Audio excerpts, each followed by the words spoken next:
Hello friends, Arun Parekh भ्राटा YouTube channel में आप सबका स्वागत है। आज मैथमेटिक्स में टॉपर कैसे बने, मैथमेटिक्स में 80 ऑफ मार्क कैसे लाए, जो वीक स्टूडेंट है वो मैथमेटिक्स में पासिंग मार्क्स कैसे प्राप्त करें, मैथमेटिक्स में आप डर को कैसे निकालें, इसके बारे में आज मैं आपको 10 स्मार्ट टिप्स बताने जा रहा हूँ।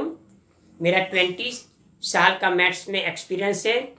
वो एक्सपीरियंस की मदद से मैंने 10 स्मार्ट टिप्स बनाई है। वो 10 स्मार्ट टिप्स आप अंत तक देखना, सुनना और उसका अमल भी करना, क्योंकि मैंने बोला तुमने सुना उसका कोई मतलब नहीं है। यदि आप मेरी ये 10 स्मार्ट टिप्स प्रैक्टिकली व्यवहार में आप उसका अमल करोगे, आप उसकी मदद से आगे मैथ्स में एक्सपर्ट बनोगे, तो ये मेरी मेहनत सफल होगी। तो दोस्तों देखते हैं smart tips number 1, basic maths. दोस्तों पिछली कक्षा में जो आप मैथ्स पढ़े उसका बेसिक कंसेप्ट, बेसिक नॉलेज आपको कंप्लीट होना चाहिए। यदि आपका बेसिक नॉलेज कंप्लीट है तो आप वर्तमान समय में जो मैथमेटिक्स पढ़ रहे हो, इसमें जो सम्स आता है उसमें पहले स्टेप से आंसर वाला अंतिम जो स्टेप है, इसके बीच में जो स्टेप आते हैं उसके अंदर सरलीकरण करने के लिए आपको बेसिक मैथ्स की जरूरत पड़ती है।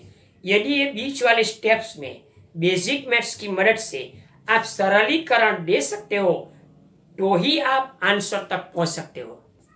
इसलिए दोस्तों पहले बेसिक मैथ्स क्लियर करो। दोस्तों आपके मन में एक क्वेश्चन होगा कि सर ये बेसिक मैथ्स हम कैसे कर सके। वो तो और ये पास हो गए, आगे निकल गए, पिछली कक्षा वाले का बेसिक मैथ्स अब कहां से पढ़े।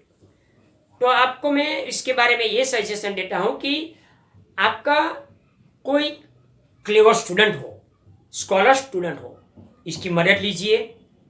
आपका सब्जेक्ट टीचर है उसकी मदद लीजिए, या तो यूट्यूब चैनल में बेसिक मैथ्स की जो वीडियो आती है उसकी मदद लीजिए।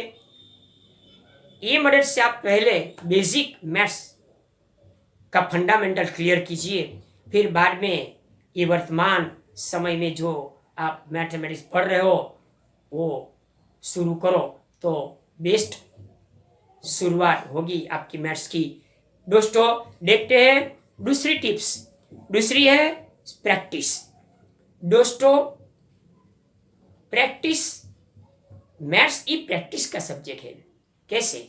एसएस हो એટલે કે सोशल स्टडी हो, या तो अन्य कोई सब्जेक्ट हो, उसमें लैंग्वेज का सब्जेक्ट हो, उसमें आप रटते तो याद रह जाते हैं। मैथ्स लॉजिक का सब्जेक्ट है, मैथ्स में रटने की जरूरत नहीं पड़ती है, मैथ्स में कॉपी भी आप नहीं कर सकते। दोस्तों आज मैं आपको मेन 2 बात करता हूं मैथ्स के बारे में, वो बराबर ध्यान से याद रखना। एक तो मैथमेटिक्स खुद सॉल्व करो। दूसरा, मैथमेटिक्स का कोई भी सम किसी की नोट में से या तो मार्गदर्शिका में से या तो कोई भी साहित्य में से सीधी कॉपी मत करो, बिना समझे नहीं करो। मैथमेटिक्स एक ऐसा सब्जेक्ट है जो सुनने से या पढ़ने से आपके दिमाग में कभी नहीं क्लियर होता। मैथमेटिक्स को आप क्लियर समझना है तो आपको इसकी प्रैक्टिस करनी पड़ेगी। चलो दोस्तों मैथमेटिक्स में प्रैक्टिस कैसे करें। आपको ये मन में क्वेश्चन होगा, सर हम जब मैथमेटिक्स की खुद प्रैक्टिस करने बैठते हैं तो मैथमेटिक्स का 2-3 स्टेप ही सच रहता है, क्लियर रहता है, बाकी का स्टेप में मिस्टेक रहती है, आंसर तक हम पहुंचते ही नहीं है। तो दोस्तों मैथमेटिक्स एक ऐसा सब्जेक्ट है कि शुरुआत में आप 10 स्टेप्स चलोगे तो इसमें एक ही स्टेप आपका सही रहेगा। जैसे जैसे आप मैथ्स में समझ प्राप्त करोगे, प्रैक्टिस करते जाओगे, वैसे वैसे मैथ्स में एक स्थिति ऐसी आएगी कि आप एक स्टेप चलोगे तो ऑटोमेटिकली दूसरा 9 स्टेप वैसे ही क्लियर होते जाएंगे। आपको इसमें बहुत ज्यादा मेहनत करनी नहीं पड़ेगी। दोस्तों आप बोलेंगे सर मैं हम घर पे प्रैक्टिस कैसे करें, हमारे दिमाग में तो होना चाहिए ना कि ये सम को हम कैसे सॉल्व करें। तो सम को सॉल्व करने के लिए आपके पास 2 रेफरेंस है। पहला तो आपके क्लास सब्जेक्ट टीचर ने क्लास में जो पढ़ाया वो इसकी जो नोट है, ये नोट के अंदर सम तो गिने हैं, उस सम की मदद लीजिए। आपके मैथमेटिक्स की टेक्स्ट बुक में जो एग्जाम्पल है वो एग्जाम्पल की मदद लीजिए। तो ऐसे आपके ने क्लास की नोट जो बनाई वो नोट और टेक्स्ट बुक में जो एग्जाम्पल दिया वो एग्जाम्पल की मदद से और नोटबुक में जो लिखा है सर ने जो लिखवाया है उसकी मदद से, 2 की मदद से आप मैथमेटिक्स का कोई अन्य सम की प्रैक्टिस कर सकते हो। दोस्तों ये हुआ हमारी दूसरी टिप्स। हम जाते हैं अब तीसरी टिप्स में। जो तीसरी टिप्स है वो सबसे इंपॉर्टेंट है, वो है फॉर्मूला। दोस्तों मैथ्स के जितने चैप्टर टोटल है इसमें से 75% चैप्टर फॉर्मूला के पर आधारित है। फॉर्मूला के आधार पर सम का पहला स्टेप आप शुरू कर सकते हो। इसलिए दोस्तों पहला चैप्टर से लास्ट चैप्टर तक का जितना भी फॉर्मूला है उसकी एक अलग नोट बनाइए, डायरी बनाइए। वो अलग नोट या डायरी एग्जाम के 2-3 घंटे पहले आप उससे पढ़िए, समझिए, जिसकी वजह से आपको कॉन्फिडेंस आएगा मैथ्स में और आप एग्जाम में कॉन्फिडेंस से बैठेंगे। दोस्तों दूसरी बात कि ये जो सब फॉर्मूला है उसको एक कागज पे, एक पेज पे लिख दो और ये पेज अपने घर में ऐसी जगह पर चिपकाइए जहां आते जाते आपकी नजर हर रोज पड़ती है।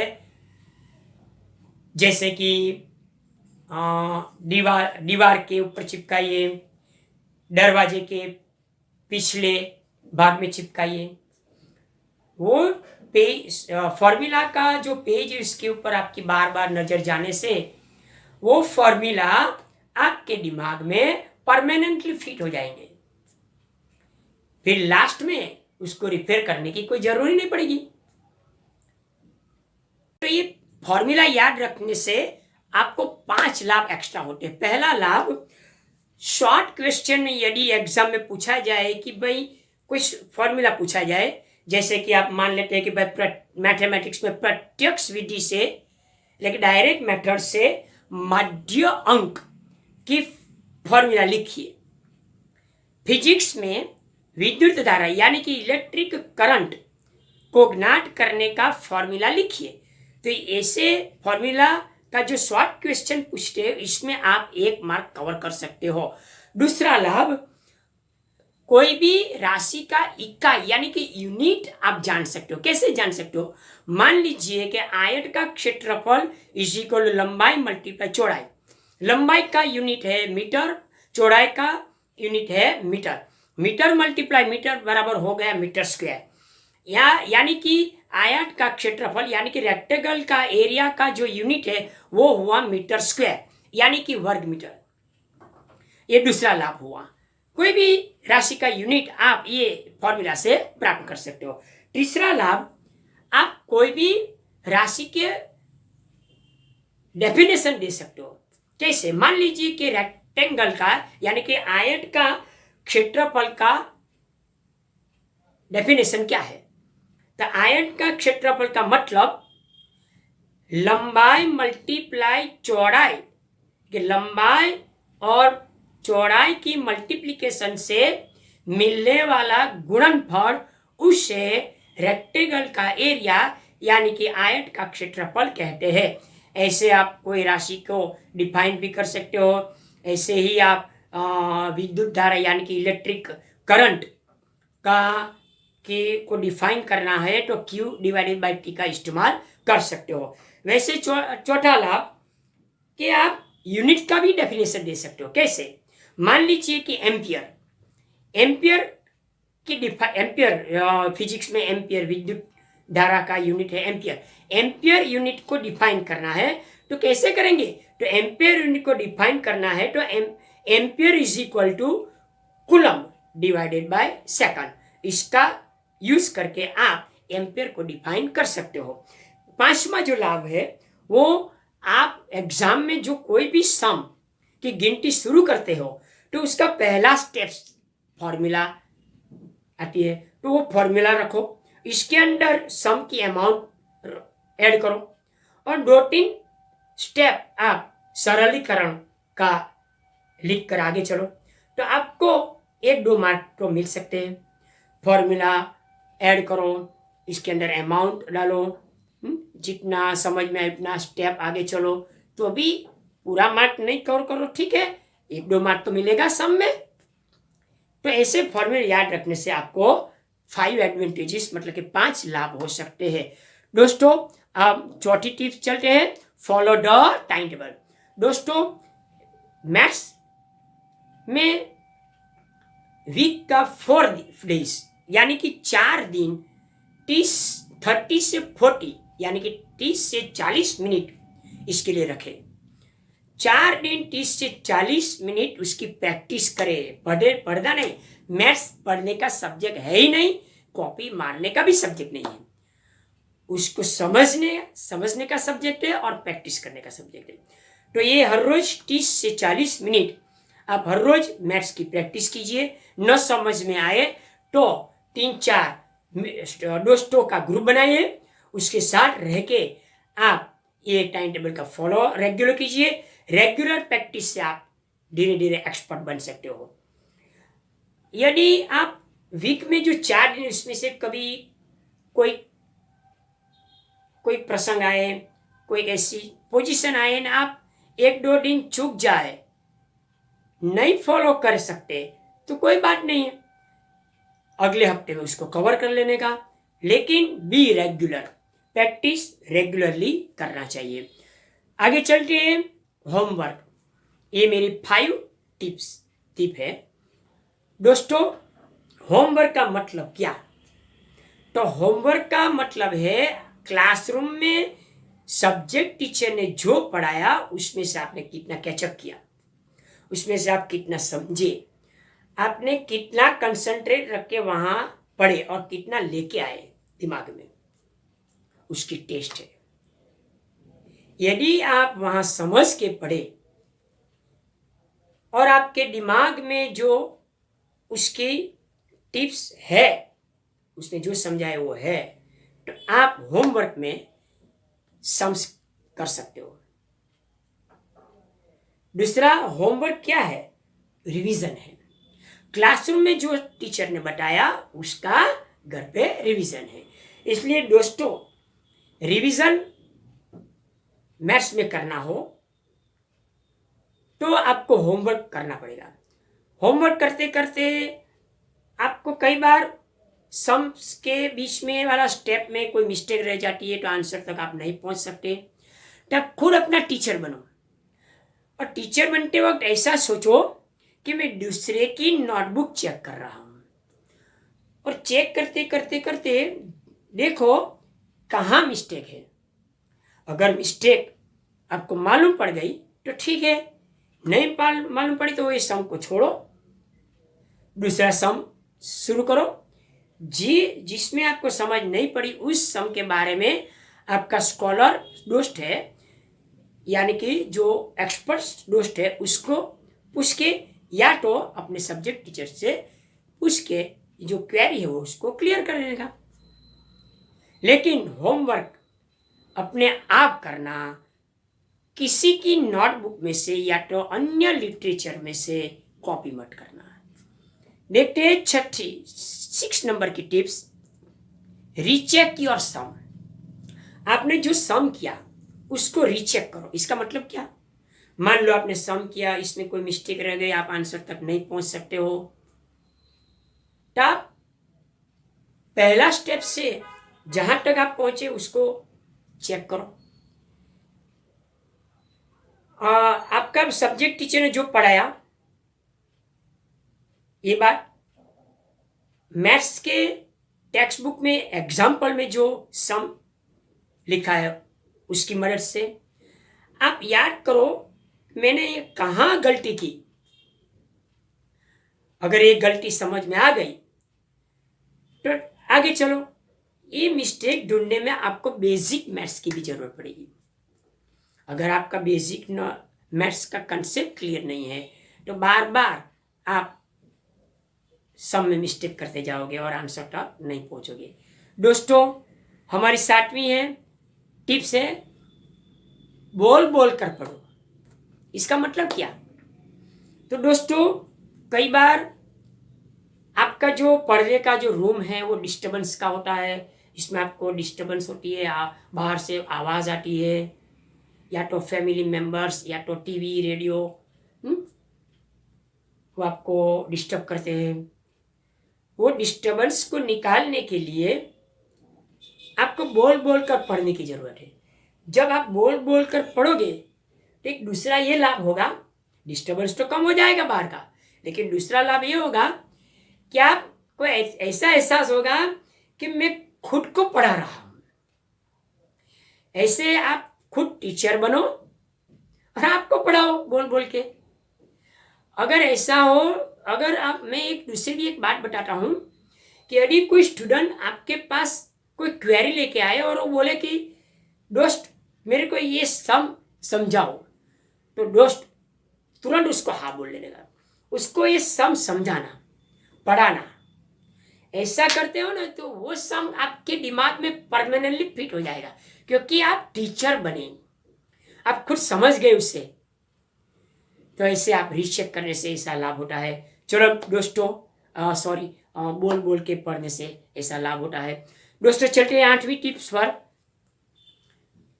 मैथ्स का इंपॉर्टेंस समझो। दोस्तों किसी भी चीज का आप जब तक इंपॉर्टेंस नहीं समझते तब तक उसके प्रति आपको चाहना नहीं पैदा होती, चाहना नहीं होती। आप किसी भी चीज को चाहते हो, क्यों चाहते हो, क्योंकि आप इसकी वैल्यू समझते हो, इसका इंपॉर्टेंस समझते हो। कई बार आपका फैमिली मेंबर्स जीवित होते हैं तो आपको इसकी कोई इंपॉर्टेंस नहीं समझते, लेकिन उसकी जब एब्सेंस होती है तब आपको इसका इंपॉर्टेंस का ख्याल आता है, तो आप उसको बहुत प्यार करने लगते हो। वैसे ही मैथ्स का इंपॉर्टेंस पहले समझो। कैसे समझते हैं देखते हैं। पहला तो फिजिक्स, केमिस्ट्री, मैथ्स और अपनी लाइफ, ये चारों सब्जेक्ट में गिनती आती है। वो चारे सब्जेक्ट कैलकुलेशन वाला है। हमारी लाइफ भी एक कैलकुलेशन वाली ही है। तो मैथ्स में, फिजिक्स में, केमिस्ट्री में और अपनी लाइफ में जो सफल होना है तो आपको कैलकुलेशन का महत्व समझना पड़ेगा, आपको मैथ्स क्लियर होना चाहिए। तो ये हुआ मैथ्स का इंपॉर्टेंट। अगर ये इंपॉर्टेंट समझ गए तो आपको अब मैथ्स पसंद होगा। यदि मैथ्स पसंद होगा तो आपको इसके प्रति इंटरेस्ट पैदा होगी। यदि आपको इसके प्रति इंटरेस्ट पैदा होगी तो वो मैथ्स का कार्य करने में, मैथ्स का सॉल्यूशन करने में आपको खुशी मिलेगी, आप बोर नहीं होगे, ये लाभ होगा। चलते हैं आगे। टॉपर की हमारी 9वीं टिप है, टॉपर का मतलब क्या। दोस्तों टॉपर का मतलब मैं फॉर्मूला के रूप में देता हूं।